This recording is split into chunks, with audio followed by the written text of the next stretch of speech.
అంటే నేనేమనను, ముందు నుంచి పాపం కేసీఆర్ గారిని తప్పించి ఆ కుర్చీని గుంజుకోవాలని హరీష్ కేటీఆర్ పోటీ పడుతున్నారు. సో ఒకసారి వాళ్ళకి అవకాశం ఇస్తే వాళ్ళ పరిస్థితి ఏదో వాళ్ళకి అర్థం కావాలని కేసీఆర్ గారు మౌనంగా ఉన్నారని నేను అనుకుంటున్నా. కేసీఆర్ గారు క్రియాశీలక రాజకీయాలలో లేరు. వారి ఆరోగ్యం కూడా అంతంతగానే ఉంది. క్రియాశీలక రాజకీయాలలో లేకుండా ఆరోగ్యం అంతంతగా ఉన్న ఒక నాయకుడిని విమర్శించడం భావ్యం కాదని నేను భావిస్తున్నా. కేసీఆర్ గారి క్రియాశీలక రాజకీయాలకు వచ్చినప్పుడు తప్పకుండా వారి పట్ల నేను స్పందిస్తాను. నా సూచన ఒక్కటే మీకు, ఇక డెవలప్మెంట్ మీద ఫోకస్ పెడదాము.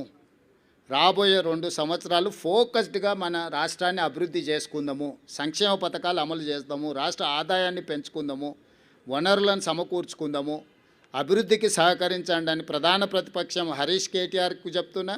కేంద్రం నుంచి నిధుల కోసం సహకరించమని కిషన్ రెడ్డి గారికి చెప్తున్నా.